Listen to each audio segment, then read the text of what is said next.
Thank you Jesus. നമുക്ക് വചനത്തിനായിട്ട് കാതോർക്കാം. ഇന്ന് നമ്മുടെ മധ്യത്തിൽ ഇതിനു മുമ്പ് ഒരിക്കൽ കടന്നു വന്നിട്ടുള്ളൊരു ദൈവത്തിൻ്റെ ദാസൻ, എൻ്റെ പ്രിയ സ്നേഹിതൻ ബ്രദർ ബിനോയ്, പാസ്റ്റോറൽ മിനിസ്ട്രിയിലും കുറേ കാലം ഇരുന്നിട്ടുള്ളൊരു വ്യക്തിയാണ്. അദ്ദേഹം കടന്നു വന്നിട്ടുണ്ട്. എൻ്റെ ഒരു പ്രിയ സ്നേഹിതൻ എന്നോടൊപ്പം 2000-ന് മുൻപ് 2000-ൻ്റെ ആരംഭ കാലഘട്ടങ്ങളിൽ കുറച്ചു സമയം OM-ൽ പ്രവർത്തിച്ചിട്ടുണ്ട്. അദ്ദേഹം അനുഗ്രഹീതനായൊരു ഗായകനാണ്.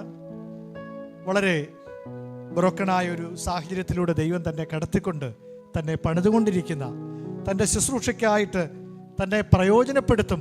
ബ്രോക്കണായ ആളുകളെ ദൈവം ഏറ്റവും കൂടുതൽ പ്രയോജനപ്പെടുത്തുമെന്ന് ഞാൻ ചിന്തിക്കുക. ദൈവത്തിന് സ്തോത്രം ചെയ്യുന്നു. കർത്താവിൻ്റെ ദാസൻ പാസ്റ്റർ ബിനോയിയെ വചന ശുശ്രൂഷയ്ക്കായിട്ട് ഞാൻ സാദരം ക്ഷണിക്കുന്നു. തൻ്റെ 2 മക്കളെ ഓർത്ത് പ്രാർത്ഥിക്കണം. തൻ്റെ മാതാവും ആലുവയിൽ ഞങ്ങളുടെ ഭവനത്തിൽ നിന്ന് ഒത്തിരി ദൂരത്തിലല്ല അവർ താമസിക്കുന്നത്. ദൈവം തന്നെ യഥാസ്ഥാനത്താക്കുവാൻ, ദൈവം തന്നെക്കുറിച്ച് ഉദ്ദേശിക്കുന്ന കാര്യങ്ങൾ ചെയ്യാൻ ദൈവം കൃപ നൽകേണ്ടതിനായിട്ട് നമുക്കും സഭയായിട്ട് തന്നെ ഓർത്ത്, തൻ്റെ ശുശ്രൂഷകളെ ഓർത്ത് പ്രാർത്ഥിക്കാം. വചന ശുശ്രൂഷയ്ക്കായിട്ട് ഞാൻ ഹി വിൽ സിങ് സോങ്സ്. ദൈവത്തിൻ്റെ ആത്മാവ് നയിക്കുന്നത് പോലെ നമ്മുടെ മധ്യത്തിൽ ശുശ്രൂഷിക്കട്ടെ. ഞാൻ ബിനോയെ ശുശ്രൂഷയ്ക്കായിട്ട് ക്ഷണിക്കുന്നു.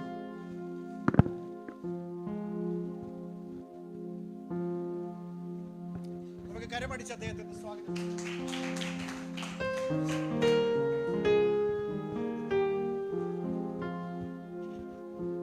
ഹല്ലേലൂയ. കരങ്ങൾ ഉയർത്തി കർത്താവിനെ ഒന്ന് സ്തോത്രം ചെയ്യാം. ദൈവത്തിൻ്റെ അതിപരിശുദ്ധ നാമം വാഴ്ത്തപ്പെടുമാറാകട്ടെ. അനുഗ്രഹിക്കപ്പെട്ട നല്ല പകൽവേളയ്ക്കായി ദൈവത്തിന് സ്തോത്രം ചെയ്യുന്നു. കുറേ മാസങ്ങൾക്ക് മുമ്പ് ഇവിടെ കടന്നു വരാൻ ദൈവം സഹായിച്ചു. ഇന്നും നിങ്ങളോടൊപ്പം ആയിരിക്കുന്നതിൽ വളരെയേറെ സന്തോഷമുണ്ട്. കർത്താവായ യേശുക്രിസ്തുവിൻ്റെ നാമത്തിലുള്ള വന്ദനത്തെ അറിയിക്കുന്നു. ദൈവാത്മാവ് എൻ്റെ ഉള്ളിൽ തന്ന ചില വചനങ്ങൾ പറഞ്ഞും ചില ഗാനങ്ങൾ പാടിയും കർത്താവിനെ ബോധപ്പെടുത്തുവാൻ ആഗ്രഹിക്കുകയാണ്. എല്ലാ കണ്ണുകളും ദൈവസന്നിധിയിൽ ഒരു നിമിഷം അടയ്ക്കാം. നാം ലോകത്തിന് ഭാരമാകുമ്പോൾ ദൈവത്തിന് മുമ്പിൽ നമ്മൾ ഭാഗ്യവാന്മാർ. ലോകമെന്ന് നമ്മെ തള്ളിക്കളയുമ്പോൾ അവൻ ഏറ്റവും നമ്മെ സ്നേഹിക്കുക.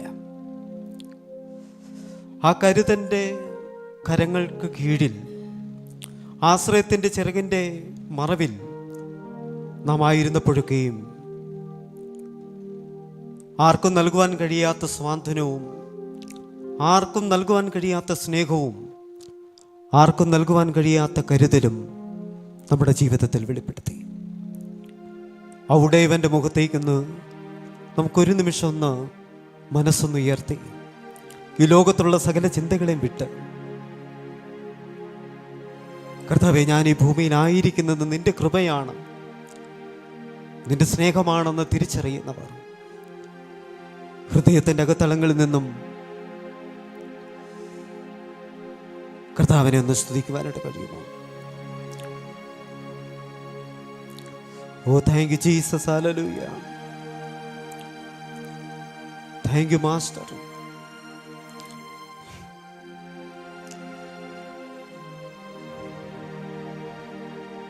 Thank you Jesus.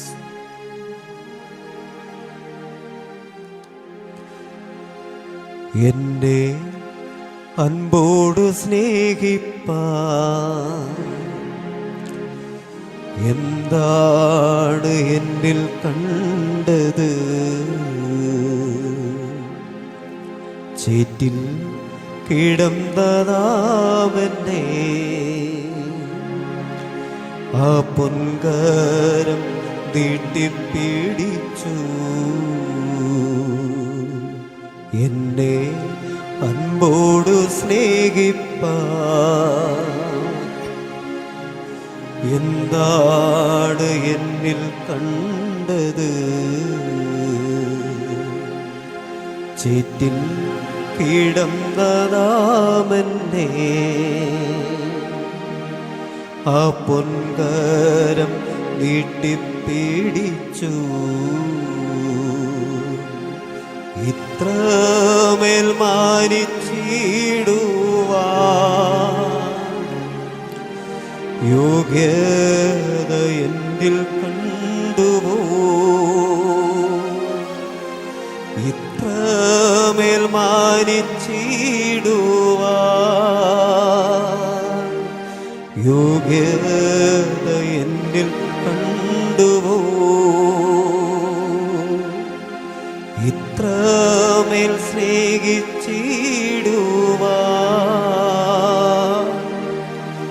യോഗ്യത എന്നിൽ കണ്ടുവോ? ഇത്രമേൽ മാനിച്ചിടുവാൻ യോഗ്യത എന്നിൽ കണ്ടുവോ? തൂയരേ തൂയാവിയേ തൂയരേ തൂയാവിയേ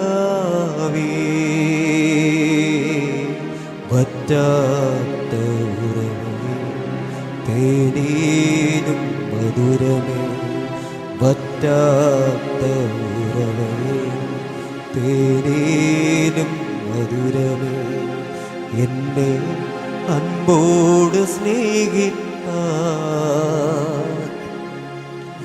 എന്താണ് എന്നിൽ കണ്ടത്? ചേറ്റിൽ കിടന്നതാമെന്നെ ആ പൊൻകരം നീട്ടിപ്പിടിച്ചു. ഒരു നിമിഷം നമുക്ക് പ്രാർത്ഥിക്കാം. പരിശുദ്ധ പിതാവേ, നല്ല പകൽവേളയ്ക്കായി ഞങ്ങൾ നന്ദി പറയുകയാണ്. പൊന്നുമുഖത്തേക്ക് ഞങ്ങൾ ഒരുമിച്ച് നോക്കുന്ന കർത്താവേ, ഇന്ന് പകൽക്കാലം ഞങ്ങളോട് സംസാരിക്കണമേ. ഞങ്ങൾ അവിടുന്ന് ബലപ്പെടുത്തണം കർത്താവേ. കൃപയിൽ അവിടുന്ന് പൊതിയണം. ഞങ്ങളുടെ ജീവിതത്തിൽ അനുഗ്രഹമാക്കി സ്വർഗം തീർക്കണം. മാനിച്ച് അവിടുന്ന് അനുഗ്രഹിക്കണം. യേശുവിൻ്റെ അധികാരമുള്ള നാമത്തിൽ തന്നെ. ആമേൻ, ആമേൻ, ആമേൻ. അല്പനേരത്തെ ചിന്തയ്ക്കും ധ്യാനത്തിനുമായി ഇയ്യോബിൻ്റെ പുസ്തകം 14-ാം അധ്യായം അതിൻ്റെ 7 മുതൽ 9 വരെയുള്ള വാക്യങ്ങൾ നമുക്കൊന്ന് വായിക്കാം.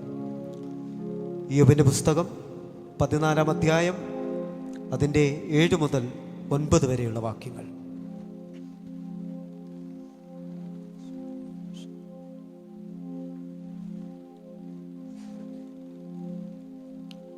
അവിടെ ഇങ്ങനെ വായിക്കുന്നു: ഒരു വൃക്ഷമായിരുന്നാൽ അതിന് പ്രത്യാശയുണ്ട്. അതിനെ വെട്ടിയാൽ പിന്നെയും പൊട്ടിക്കിളിർക്കും. അത് ഇളം കൊമ്പുകൾ വിടരാതിരിക്കുകയില്ല. അതിൻ്റെ വേര് നിലത്ത് പഴകിയാലും അതിൻ്റെ കുറ്റുമണ്ണിൽ കെട്ടുപോയാലും വെള്ളത്തിൻ്റെ ഗന്ധം കൊണ്ട് അത് കിളിർക്കും. ഒരു തൈ പോലെ തളിർവിടും. ഹല്ലേലൂയ. ഒരു വൃക്ഷമായിരുന്നാൽ അതിനെന്തുണ്ട്? പ്രത്യാശയുണ്ട്. അതിനെ വെട്ടിക്കളഞ്ഞാൽ പിന്നെ എന്ത് ചെയ്യും? അത് കിളിർക്കും. അതിൽ ഇളം കൊമ്പുകൾ എന്ത് ചെയ്യും? വിടരാതിരിക്കുകയില്ല. അതിൻ്റെ വേര് നിലത്ത് പഴകിയാലും അതിൻ്റെ കുറ്റി മണ്ണിൽ കെട്ടുപോയാലും വെള്ളത്തിൻ്റെ ഗന്ധം കൊണ്ട് അത് തളിർക്കും. എത്ര പേർക്ക് വിശ്വാസമുണ്ടെന്ന് പകൽക്കാലം?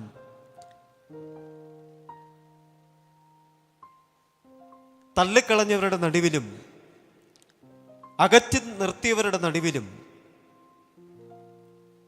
ദൈവത്തിന് നമ്മോട് പറയാനുള്ളത് ഒന്ന് മാത്രമാണ്: എൻ്റെ സാന്നിധ്യം നിന്നോട് കൂടെ ഉണ്ടെങ്കിൽ ആർക്കും നിന്നെ ഒതുക്കുവാൻ കഴിയത്തില്ല. ആർക്കും നിന്നെ തളർത്തിക്കളയുവാൻ കഴിയത്തില്ല.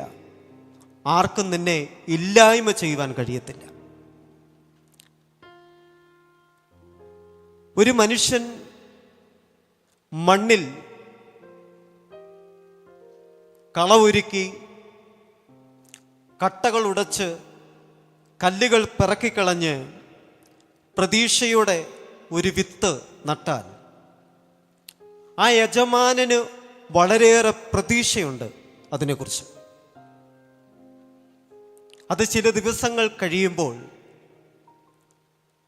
അതിൽ നിന്നും നാമ്പുകൾ പൊട്ടി ഇലകളായി മാറി ചില മാസങ്ങൾക്കകത്ത് അതൊരു വൃക്ഷമായി എന്ത് ചെയ്യും? രൂപപ്പെടുകയാണ്. അങ്ങനെ വളരുന്ന വൃക്ഷത്തിൽ തളിരായി, മുട്ടുകളായി, പൂക്കളായി, അവസാനം അത് ഫലമായി പ്രത്യക്ഷപ്പെടുമ്പോൾ ആ നട്ട മനുഷ്യന് വലിയേറിയ സന്തോഷമാണ്. ഹല്ലേലൂയ. ഇന്ന് പകൽക്കാലം ഞാൻ ഓർപ്പിക്കാൻ ആഗ്രഹിക്കുന്നത്, ദൈവം നമ്മളെ ഭൂമിയിൽ നട്ടിരിക്കുകയാണ്. പല ഉദ്ദേശത്തോടുകൂടെ, പല ഉത്തരവാദിത്തത്തോടുകൂടെ, വലിയ പ്രതീക്ഷകളോടെ ദൈവം നമ്മളെ അതാത് സ്ഥാനങ്ങളിലാക്കി വെച്ചിരിക്കുമ്പോൾ, യജമാനൻ ആഗ്രഹിക്കുന്ന ഒരു ജീവിതം, യജമാനൻ ആഗ്രഹിക്കുന്ന ഒരു ഫലം നാം ദിനംതോറും കൊടുക്കുവാൻ ഉത്തരവാദപ്പെട്ടവരാണ്. പക്ഷെ പലപ്പോഴും ഈ ലോകത്തിൻ്റെ സിസ്റ്റം അതിലേക്ക് നമ്മളെ നടത്താതെ പല മേഖലകളിൽ നമ്മളെ ഒതുക്കി വെക്കുമ്പോൾ, തളർത്തിക്കളയുമ്പോൾ,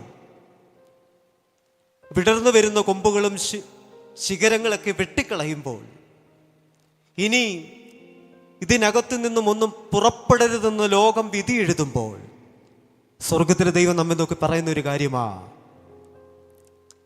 നിന്നെ തളർപ്പിക്കുവാൻ, നിന്നെ പുറത്തു കൊണ്ടുവരുവാൻ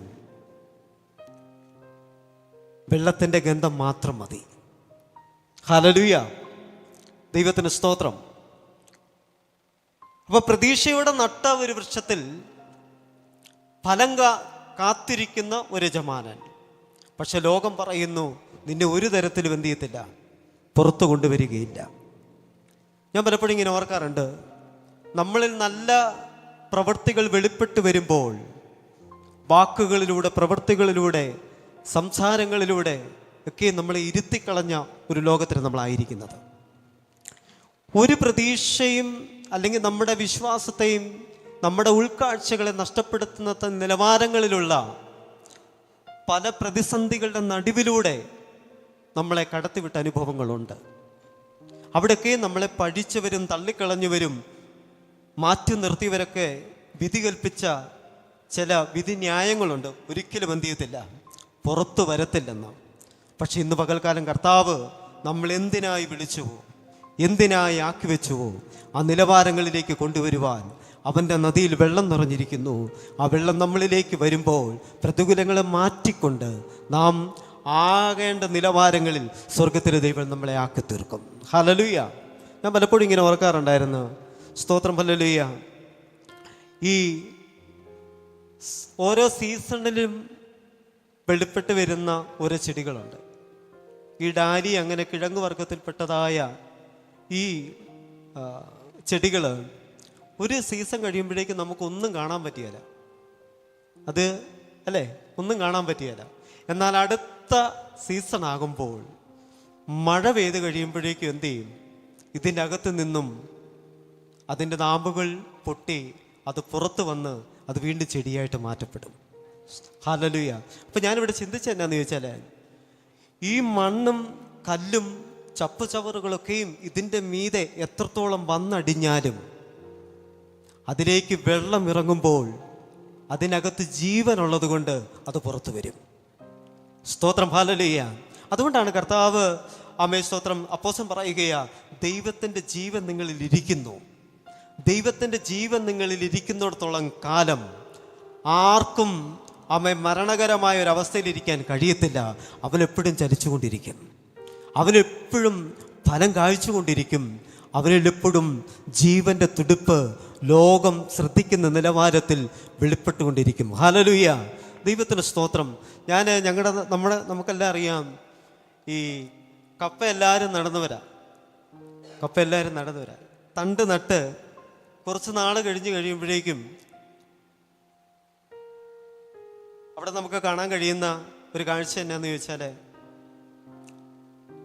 ഈ മണ്ണെല്ലാം ഇങ്ങനെ കൂട്ടിവെച്ച് ഒരു 2-3 മാസം കഴിയുമ്പോഴേക്കും കാണാം, ഈ കപ്പയുടെ ചുവട്ടിൻ്റെ ഓരോ ചുറ്റുപാടും ഇങ്ങനെ മണ്ണിളകി ഇങ്ങനെ വിണ്ടി കീറി നിൽക്കുന്ന ഒരു അനുഭവം കാണാനായിട്ട് കഴിയും. അതിൻ്റെ അർത്ഥം എന്നാന്ന് ചോദിച്ചാൽ, അന്നേരം ഈ കപ്പ നട്ട ആള് അവിടെ നിൽക്കുന്ന ആ ചപ്പചവറുകളെല്ലാം കൂടെ കൂട്ടി ആ മണ്ണെല്ലാം കൂടെ ഒന്ന് ഇളക്കി ഒന്ന് യോജിപ്പിച്ച് കൊടുക്കും. ആ നട്ട മനുഷ്യനറിയാം ഇത് വെറും തണ്ടായിട്ട് പുറത്തു വന്നിരിക്കുകയല്ല, ഇതിനകത്ത് ചില വേരുകൾ എന്ത് ചെയ്യുന്നുണ്ട്, ആമേശത്ത് ഓടി തുടങ്ങിയിട്ടുണ്ട്. ഇന്ന് പകൽക്കാലം ഓർപ്പിക്കാൻ ആഗ്രഹിക്കുന്നതും, ദൈവം നമ്മളോട് പറഞ്ഞ എത്രയോ വാഗ്ദത്തങ്ങളുണ്ട്. ദൈവം നമ്മുടെ തലമുറയെ നോക്കി, കുടുംബത്തെ നോക്കി, സഭയെ നോക്കി, വ്യക്തിപരമാകുന്ന ജീവിതത്തെ നോക്കി പറഞ്ഞ ഓരോ വാഗ്ദത്തങ്ങളും സ്തോത്രം നിറവേറത്തില്ല എന്ന് പറഞ്ഞ് സ്തോത്രം തള്ളിക്കളയുമ്പോൾ സ്വർഗത്തിലെ ദൈവം പറയുകയാ, പ്രതീക്ഷിക്കാത്ത നിലവാരത്തിൽ ചിലതിന് ജീവൻ നൽകുവാൻ, അത് തളർക്കുവാൻ തക്കവണ്ണം ലോകം കാണാത്ത നിലവാരത്തിൽ ചിലതൊക്കെ മണ്ണിനടിയിൽ എന്ത് ചെയ്തിട്ടുണ്ട്, മറഞ്ഞു കിടപ്പുണ്ട്. അതിലേക്ക് ഇന്ന് പകൽക്കാലം പരിശുദ്ധാത്മാവ് ഇറങ്ങി വന്നാൽ ആ ജീവിതത്തിൻ്റെതാകുന്ന നിലവാരങ്ങളിലേക്ക് ആഴമേറിയ ദൈവത്തിൻ്റെ ചലനമുണ്ടായാൽ പ്രതികൂലങ്ങളെ മാറ്റിക്കൊണ്ട് സ്തോത്രം ദൈവം ആഗ്രഹിക്കുന്ന നിലവാരത്തിൽ അത് പുറത്തു വരിക തന്നെ ചെയ്യും. ഹല്ലേലൂയ. ഞാൻ പലപ്പോഴും ഇങ്ങനെ ഓർക്കാറുണ്ട്. എൻ്റെ ജീവിതത്തിൽ പല അനുഭവങ്ങളും കടന്നു വന്നു. ഈ കഴിഞ്ഞ മാസങ്ങൾക്ക് മുമ്പ് വരെ ചില പ്രതികൂലങ്ങളിലൂടെ കടന്നുപോയത്. അപ്പോഴൊക്കെ ഞാൻ ഓർത്ത്, എന്തിനാ ഇതൊക്കെ എൻ്റെ ജീവിതത്തിൽ സംഭവിക്കുന്നതെന്ന് എന്നിങ്ങനെ ചോദിച്ചു കഴിഞ്ഞപ്പോഴേക്കും എൻ്റെ ഉള്ളത്തിൽ പറഞ്ഞൊരു ചിന്തയായിരുന്നു, എനിക്ക് തോന്നിയ ഒരു ചിന്തയാണ്. സ്തോത്രം ഹല്ലേലൂയ. പ്രതികൂലങ്ങൾ ഏറുമ്പോൾ മറുവശത്ത് ദൈവത്തിൻ്റെ അസാധാരണമാകുന്ന കൃപയും സാന്നിധ്യവും നമ്മുടെ മേൽ വെളിപ്പെടുകയാണ്. സ്തോത്രം. അച്ഛൻ നേരത്തെ പറഞ്ഞതുപോലെ ഒരു ബ്രോക്കൺ ഹാർട്ടായിട്ടുള്ള ഒരു വ്യക്തിയെ ദൈവം ഒരുപാട് ഉപയോഗിച്ച ചരിത്രം നമുക്കറിയാം. ഞാൻ പറയാൻ ആഗ്രഹിക്കുന്നു, ലോകം നമ്മളെ തള്ളിക്കളയുമ്പോഴൊക്കെ ഓർത്തോണം, സ്തോത്രം ദൈവത്തിന് നമ്മെക്കുറിച്ച് വലിയ പദ്ധതികളുണ്ട്. ഹല്ലേലൂയ. ആ ഒരു വിശ്വാസവും ആശ്വാസവുമാണ് ഓരോ നിമിഷവും നമ്മളെ മുന്നോട്ട് ചലിപ്പിക്കുന്നത്. ആ ഒരു വാഗ്ദത്തമാണ് നമ്മളെ നിലനിർത്തുന്നത്. ആ ഒരു ഉറപ്പാണ് നമ്മുടെ വിശ്വാസ കപ്പലിൻ്റെ നങ്കൂരമെന്ന് പറയുന്നത്. ഇത് പകൽക്കാലം ഏത് വിഷയത്തിൻ്റെ നടുവിലാണോ ക്ഷീണിച്ചു പോയിരിക്കുന്നത്, ഏത് വിഷയത്തിൻ്റെ നടുവിലാണോ തളർന്നിരിക്കുന്നത്, അവിടെ ദൈവാത്മാവിന് പറയാനുള്ളത്, നിന്റെ വരണ്ട അനുഭവങ്ങൾക്ക് ഞാൻ മാറ്റം വരുത്താൻ ശക്തനായ ദൈവമാണ്. തള്ളിക്കളഞ്ഞുവെന്ന് വിധി എഴുതിയ മേഖലകളിൽ ഒരു തളിർപ്പ് നൽകുവാൻ ദൈവത്തിന് പദ്ധതിയുണ്ട്. സ്തോത്രം ക്ഷീണിച്ചു പോയയിടത്ത്, ഉൾക്കരുത്തില്ലാതിരിക്കുന്ന ഇടത്ത് സ്തോത്രം ഇന്ന് പകൽക്കാലം ദൈവത്തിന് നമ്മോട് പറയാനുള്ളത്, നിന്നെ ജീവിപ്പിക്കുന്ന ഒരു നദി നിനക്ക് വേണ്ടി എടുക്കുവാൻ ഞാൻ ശക്തനായ ദൈവമാണ്. ഹല്ലേലൂയ. പ്രതികൂലത്തിൻ്റെയും പ്രതിസന്ധികളുടെ നടുവിൽ വലഞ്ഞുപോയ സ്തോത്രം നമ്മളോട് ദൈവാത്മാവ് പറയുന്നത് ഇപ്രകാരമാണ്. സ്തോത്രം ആരെല്ലാം നമ്മളെ പുറത്തു വരാതെ വണ്ണം ഇരുത്തിക്കളഞ്ഞാലും അതിൻ്റെ നടുവിലും ഒരു തളർപ്പ് നൽകുന്നൊരു ദൈവത്തിൻ്റെ കരം നമുക്ക് അനുകൂലമാണ്. ഹല്ലേലൂയ. എത്ര പേര് ഇന്ന് പകൽക്കാലം അത് വിശ്വസിക്കുന്നുണ്ട്? കഴിഞ്ഞ ദിവസങ്ങളിലൊക്കെ ഞങ്ങൾ ഒരു വീട് മാറണമെന്നുള്ള ആഗ്രഹത്തിലും ഒക്കെ ഞങ്ങളിങ്ങനെ പ്രാർത്ഥിച്ചുകൊണ്ടിരിക്കുകയായിരുന്നു.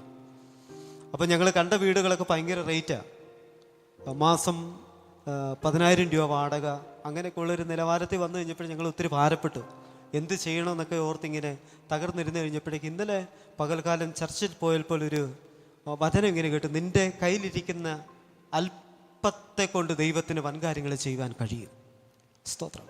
അങ്ങനെ ഞങ്ങൾ വിശ്വാസത്തോടെ പ്രാർത്ഥിച്ച് വചനമൊക്കെ ഞങ്ങൾ പരസ്പരം മക്കളുമായിട്ടൊക്കെ ഇങ്ങനെ ഷെയർ ചെയ്ത് വൈകിട്ട് വന്നപ്പോഴേക്കും എനിക്കൊരു 7 മണിയൊക്കെ കഴിഞ്ഞപ്പോഴേക്കും ഒരു 10 മണിയൊക്കെ കഴിഞ്ഞപ്പോൾ ഒരു കോൾ എനിക്ക് വരികയാണ്.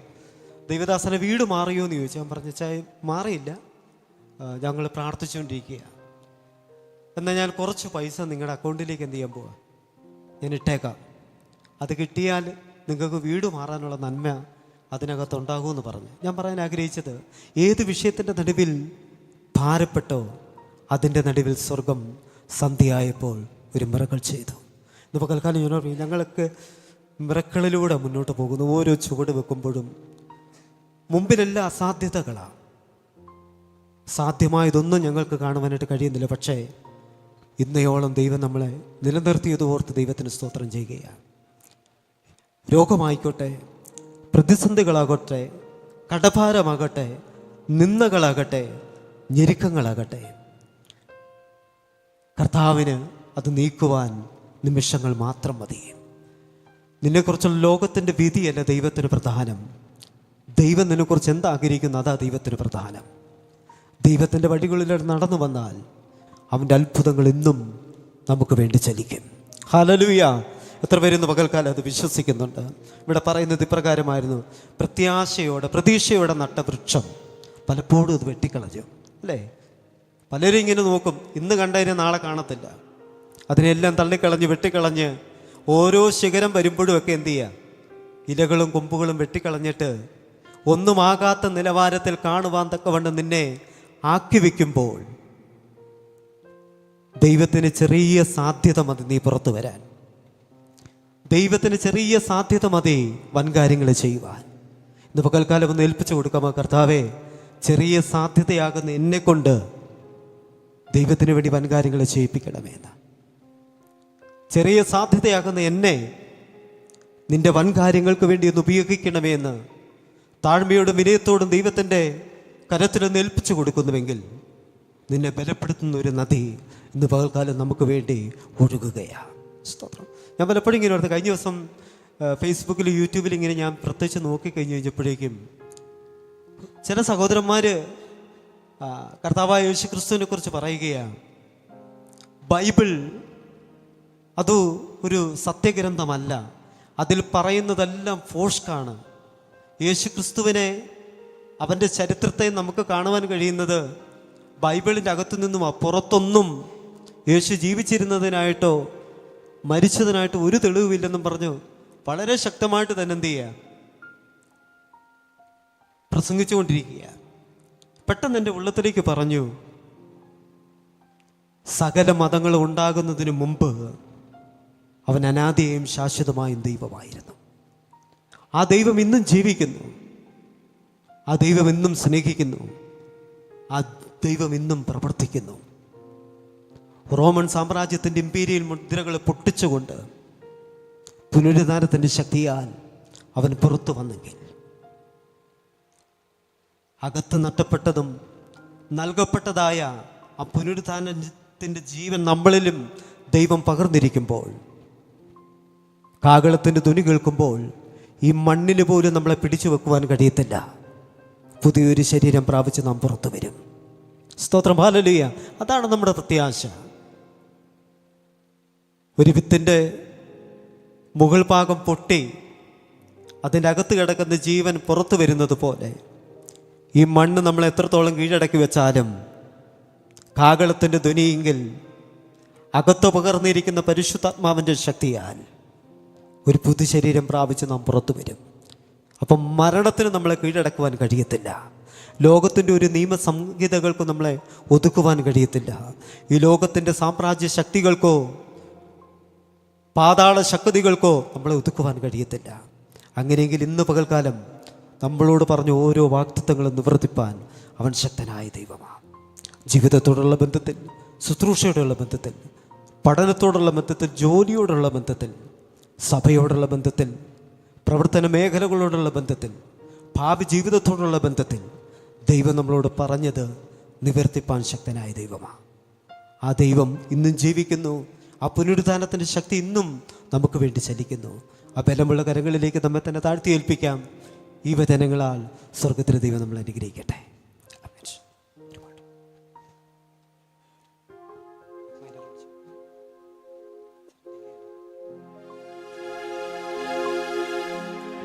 എല്ലാ കണ്ണുകളും ദൈവസന്നിധിയിലും നടക്കാം.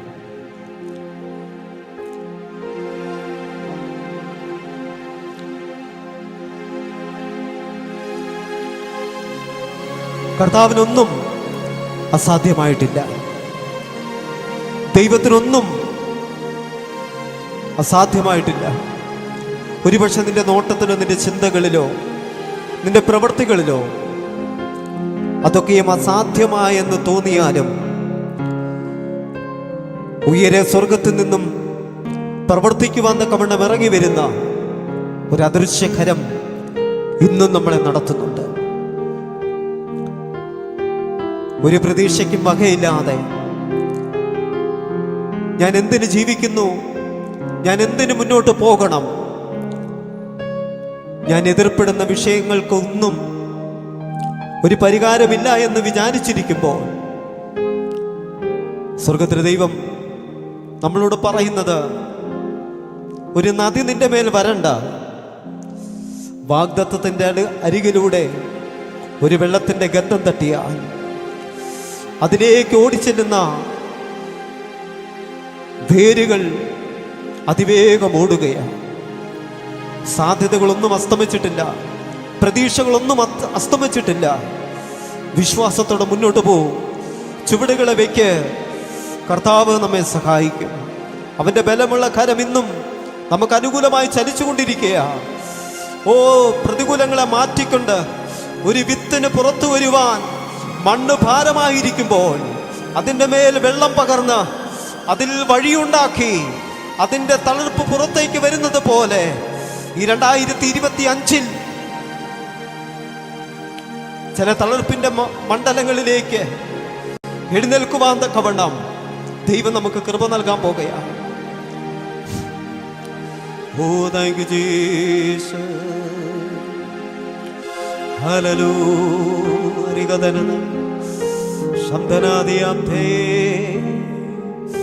Hallelujah.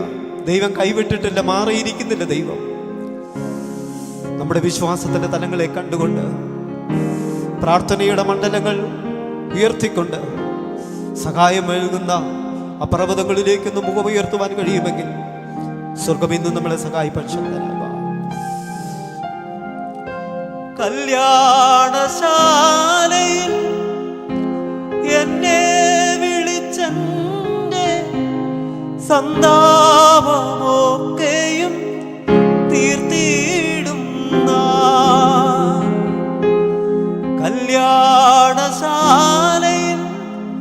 എന്നെ വിളിച്ചെന്റെ സന്താപമൊക്കെയും തീർത്തിടുന്ന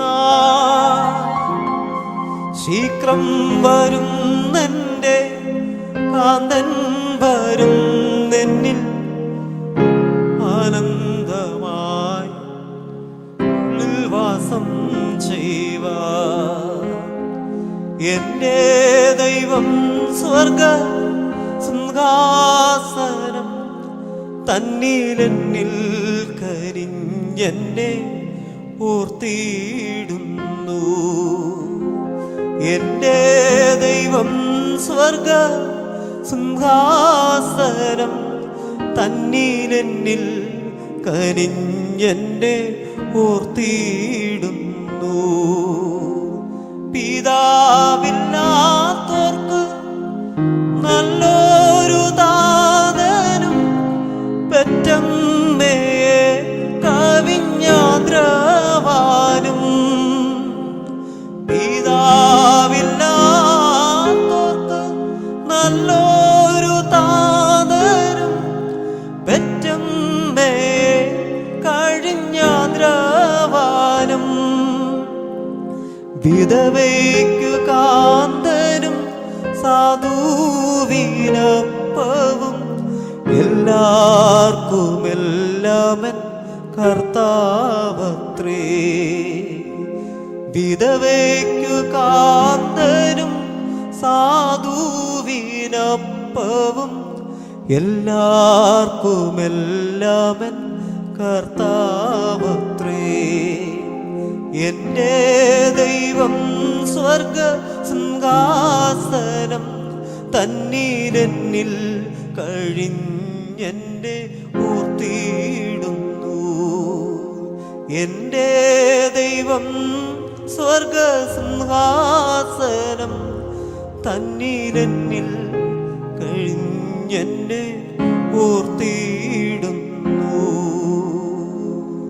പരിശുദ്ധ പിതാവേ, നല്ല പകൽ വേളയ്ക്കായി ഞങ്ങൾ നന്ദി പറയുകയാണ്. അങ്ങയുടെ കരങ്ങളിലേക്ക് ഞങ്ങളെ സമ്പൂർണ്ണമായി ഏൽപ്പിക്കുന്നു. ഈ ലോകത്ത് ഞങ്ങൾ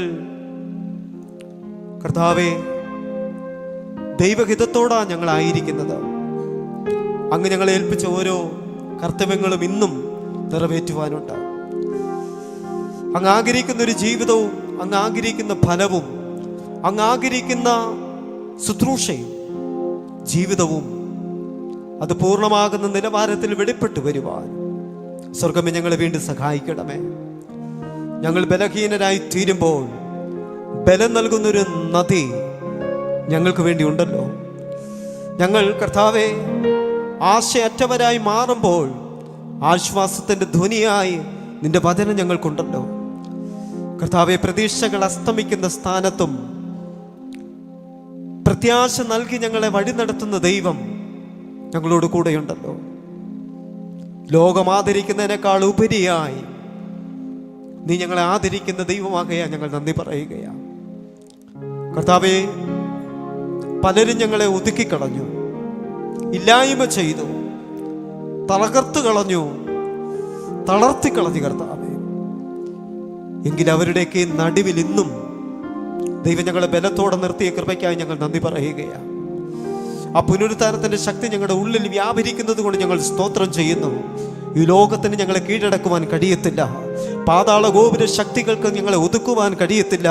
ഈ ലോകത്തിന്റെ മന്ത്രവാദത്തിനോ ലോകശക്തിക്കോ ഒക്കെ ഞങ്ങളെ ഒതുക്കുവാൻ കഴിയത്തില്ല. നിന്റെ കൃപയാ ഞങ്ങൾ പുറത്തു വരും, ഞങ്ങൾ ജീവിക്കും, ഞങ്ങൾ പ്രവർത്തിക്കും. കർത്താവേ, നിന്റെ ശക്തിയാൽ ഞങ്ങൾ നടത്തപ്പെടും. കർത്താവേ, നിന്റെ രക്തം ഞങ്ങൾക്ക് അടയാളമായി, ദൈവമേ സംരക്ഷണമായി, ബലമായി, കോട്ടയായി ഞങ്ങൾക്കുള്ളത് കൊണ്ട് ഞങ്ങൾ നന്ദി പറയുകയാണ്. കൃപയെ ഞങ്ങൾ എല്ലാവരെയും ഏൽപ്പിച്ച് പ്രാർത്ഥിക്കുന്നു പിതാവേ. ഒരു തളർപ്പിലേക്ക് ദൈവം നടത്തുന്നതിനായി ഞങ്ങൾ നന്ദി പറയുന്നു. ചില പ്രതികൂലങ്ങൾ മാറുന്നത് ഞങ്ങൾ കാണുകയാണ് കർത്താവേ. ചില മൺകുട്ടകൾ ഉടയുന്നത് ഞങ്ങൾ കാണുകയാണ്. ഞങ്ങളുടെ മേലിട്ടതായ സകല പദ്ധതികളും മാറി ദൈവികമാകുന്ന നിയോഗങ്ങളിലേക്ക് ഞങ്ങളെ കരം പിടിച്ച് നടത്തുന്നതിനായി ഇന്ന് പകൽക്കാലം ഞങ്ങൾ നന്ദി പറയുകയാണ്. ഞങ്ങൾ വിശ്വസിക്കുന്നു കർത്താവേ, ഈ ലോകത്തെ ഞങ്ങളെ അവസാനിച്ചാലും ഞങ്ങളുടെ ഉള്ളിൽ നൽകിയ പ്രത്യാശ അങ്ങയുടെ കാഹളധ്വനിയെങ്കിൽ ഞങ്ങൾ എഴുന്നേൽപ്പിക്കുന്നത് ഞങ്ങൾ വിശ്വസിക്കുന്നു. പൊന്നുമുഖം കണ്ട് ദൈവത്തോടുകൂടുള്ള ഒരു മാസം ഞങ്ങൾ ആഗ്രഹിക്കുന്നു കർത്താവേ. അതിലേക്ക് ഞങ്ങൾ നടത്തുന്നതിനായി ഞങ്ങൾ നന്ദി പറയുകയാണ്. ഏതെങ്കിലും വിഷയത്തിൻ്റെ നടുവിൽ ഭാരപ്പെടുന്ന ആരെങ്കിലും ഇതിൻ്റെ നടുവിലുണ്ടെങ്കിൽ ഇന്ന് പകൽക്കാലം ഒരു ഉൾക്കരുത്തായി, ബലമായി, സൗഖ്യമായി, വിടുതലായി, അനുഗ്രഹമായി ദൈവം ഇറങ്ങുന്നതിനായി ഞങ്ങൾ നന്ദി പറയുകയാണ്. അനുഗ്രഹിച്ച് ആശീർവദിക്കണം. ബലപ്പെടുത്തിയതിനായി ഞങ്ങൾ നന്ദി പറയുന്നു. യേശുവിൻ്റെ അധികാരമുള്ള നാമത്തിൽ തന്നെ ആമേൻ, ആമേൻ, ആമേൻ. ഈ വചനങ്ങളെ ദൈവം നമ്മളെ സഹായിക്കട്ടെ. പ്രകാരം ഒരു അവസരം തന്ന കർത്താവിൻ്റെ ദാസനോടും കുടുംബത്തോടും നന്ദി അറിയിക്കുന്നു. ദൈവം മാനിക്കട്ടെ.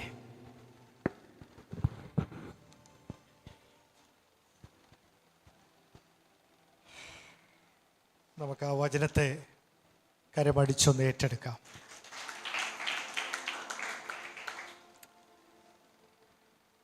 നമ്മളോടുള്ളൊരു പ്രൊഫറ്റിക് വോയിസ് ആയിട്ട്, ഒരു പ്രവചന ശബ്ദമായിട്ട് ഏറ്റെടുക്കുന്നവർക്കായിട്ട് ഞാൻ ദൈവത്തിന് നന്ദി പറയുന്നു. യോബിൻ്റെ പുസ്തകത്തിൽ നിന്ന് ഒരു വാക്യം വായിക്കുമ്പം നമ്മൾ കൂടുതൽ കഷ്ടതയെക്കുറിച്ചാണ് ഓർക്കുന്നതെങ്കിൽ ഈ വാക്യം നമ്മളെ പ്രത്യാശയെക്കുറിച്ചാണ് ഓർമ്മിപ്പിച്ചത്. അതുകൊണ്ട് തന്നെ നമ്മളോട് ഓരോരുത്തരോടുമുള്ള ഒരു പ്രൊഫറ്റിക് വോയിസ് ആയിട്ട് നമ്മൾ ഏറ്റെടുക്കണമെന്ന് I was actually feeling it when I was sitting there. എത്ര ബ്രോക്കൺ ആയിട്ടുള്ള സാഹചര്യത്തിലും ദൈവത്തിന് പ്രത്യാശയുണ്ട്. എന്താണ് കാരണമെന്നറിയാമോ? അവിടെ വെള്ളത്തിൻ്റെ ഗന്ധം എന്ന് പറയുണ്ടായി. What could be that? വെള്ളത്തിൻ്റെ ഗന്ധം മതി അതിന് തളിർക്കാനെന്ന് ആ വചനത്തിലൂടെ നമ്മളോട്, നിങ്ങളത് വീണ്ടും ഒന്നുകൂടെ പോയി വായിക്കണം. ഇത് നിങ്ങളുടെ ജീവിതത്തോടുള്ള ഒരു സന്ദേശമായിട്ട് ഏറ്റെടുക്കാൻ, എൻ്റെ ജീവിതത്തോടുള്ള ഒരു സന്ദേശമായിട്ട് ഏറ്റെടുക്കാൻ, നമുക്ക് ഓരോരുത്തർക്കും പേഴ്സണലൈസ് ചെയ്യാൻ ദൈവത്തിൻ്റെ ആത്മാവ് സഹായിക്കട്ടെ എന്ന് ഞാൻ പ്രാർത്ഥിക്കുന്നു. God will bring new life. ദൈവം എപ്പോഴും പുതുജീവൻ പകരുന്ന ദൈവമാണ്. നമ്മൾ പല വിധങ്ങളിലുള്ള വേദനകളാലും സങ്കടങ്ങളാലും പരിശോധനകളാലും പരാജയങ്ങളാലും നഷ്ടങ്ങളാലും ദുഃഖങ്ങളാലും തളർന്നിനി ഞാൻ എഴുന്നേൽക്കയില്ലെന്നുള്ള ഒരു മനോഭാവത്തിൽ പരാജിതനായിരിക്കുമ്പോഴും ദൈവത്തിൻ്റെ ആത്മാവ് നമ്മുടെ അടുക്കൽ വരുന്നത് ദൈവത്തിൻ്റെ വചനത്താൽ, ദൈവവചനത്തിൻ്റെ ഒരു ഗന്ധം മതി നമ്മളെ തളിർപ്പിക്കാൻ.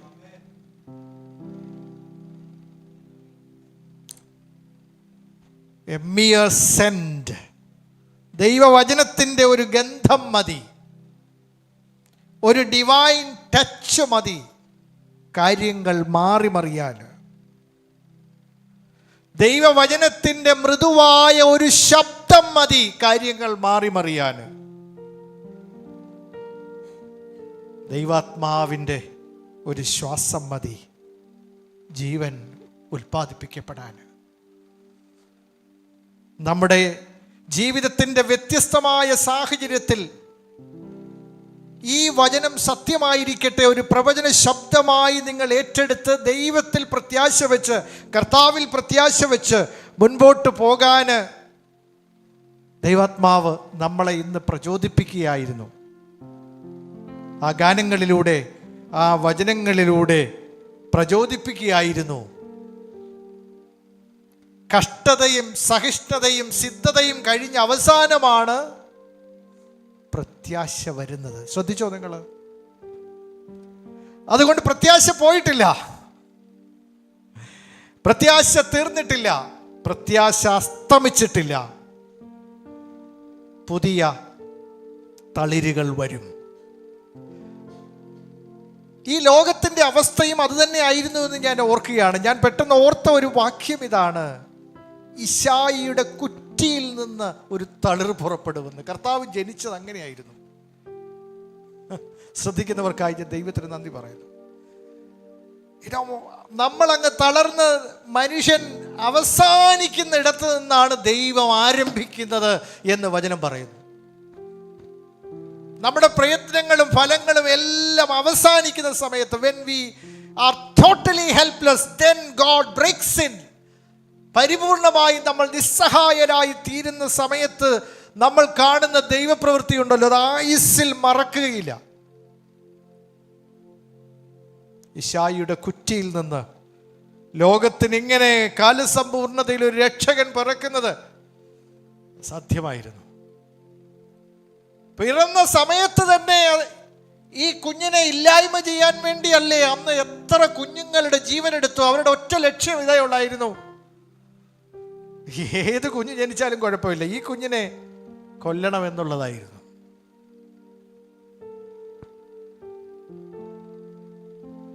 ദൈവകരങ്ങളിലേക്ക് നമ്മുടെ ജീവിതത്തെ കൊടുത്ത് ജീവജലത്തിൻ്റെ ഗന്ധം, ദൈവവചനത്തിൻ്റെ ഗന്ധം നമ്മുടെ ഉള്ളിൽ കത്തിക്കൊണ്ടിരിക്കട്ടെ.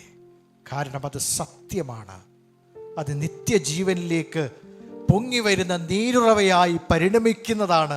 ദൈവകരങ്ങളിലേക്ക് നമ്മുടെ ജീവിതത്തെ കൊടുത്ത് കർത്താവിനായി തന്നെ കാത്തിരിക്കാൻ, ദൈവവചനത്തിലേക്ക് വീണ്ടും ചാരാൻ. ദൈവത്തിൻ്റെ ആത്മാവ്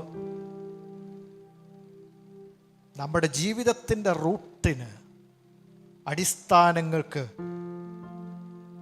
ജീവജലം നൽകാൻ നമ്മുടെ ഹൃദയത്തെ നമുക്ക് സമർപ്പിച്ചു കൊടുക്കാം. നമ്മൾ തളിര് ഇടും.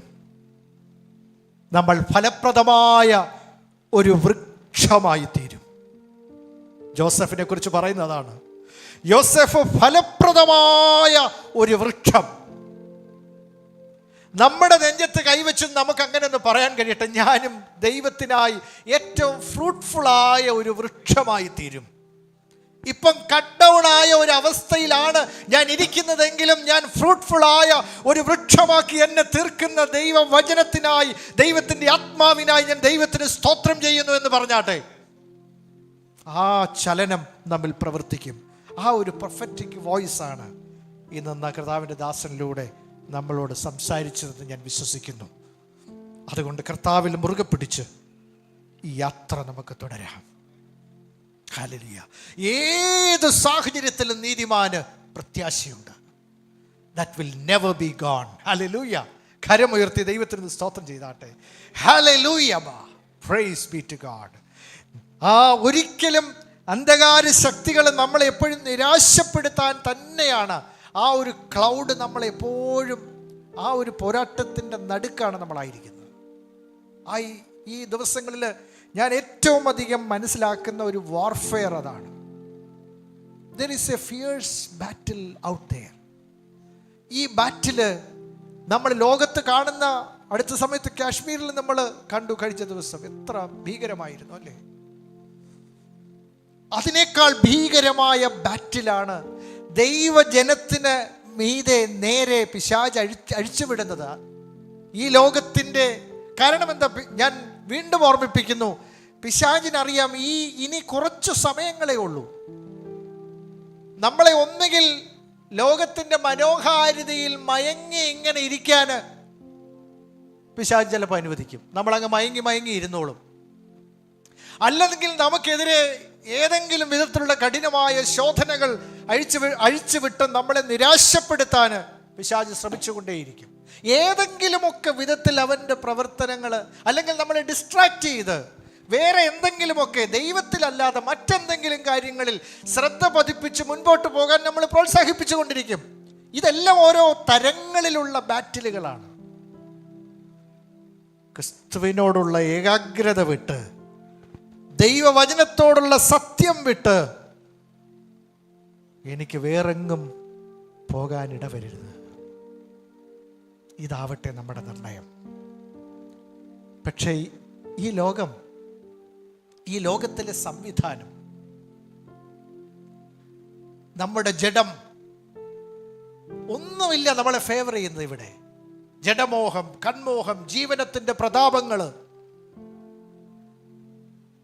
ഈ അന്ധകാര ശക്തികൾ, ഈ വേൾഡ് സിസ്റ്റം തന്നെ എല്ലാം ദൈവത്തിനെതിരെയുള്ള ഓരോരോ തരങ്ങളിലുള്ള മത്സരങ്ങളായിട്ട് നമ്മുടെ ചുറ്റും ഇങ്ങനെ നടമാടിക്കൊണ്ടിരിക്കുകയാണ്. അതിൻ്റെ നടുവിലാണ് നമ്മൾ ജീവിക്കുന്നതെന്ന് മറക്കരുത്. നമ്മൾ സത്യത്തിൽ ശത്രുവിൻ്റെ ടെറിട്ടറിയിലാണ് ജീവിക്കുന്നത്.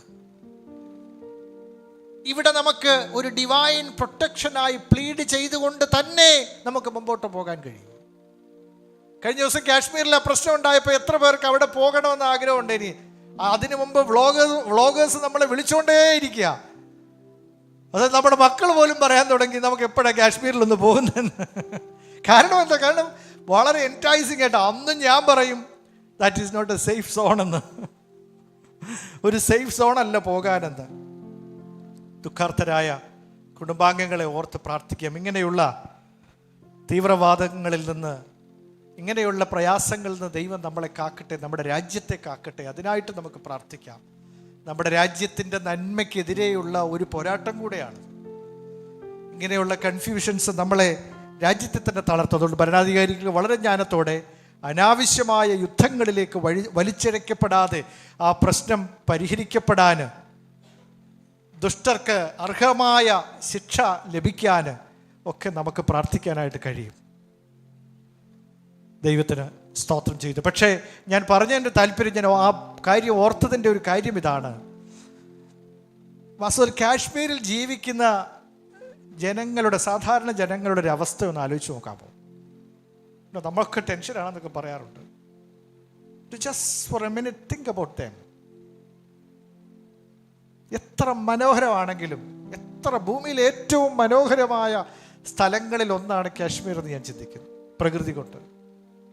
പക്ഷെ എത്ര മിസറബിളാണ് അവിടെ ജീവിക്കുന്ന സാഹചര്യം. നല്ല വീടും സൗകര്യങ്ങളും ഒക്കെ തരാമെന്ന് പറഞ്ഞാലും പോകാൻ മനസ്സുള്ള ആരെങ്കിലും ഉണ്ടോ?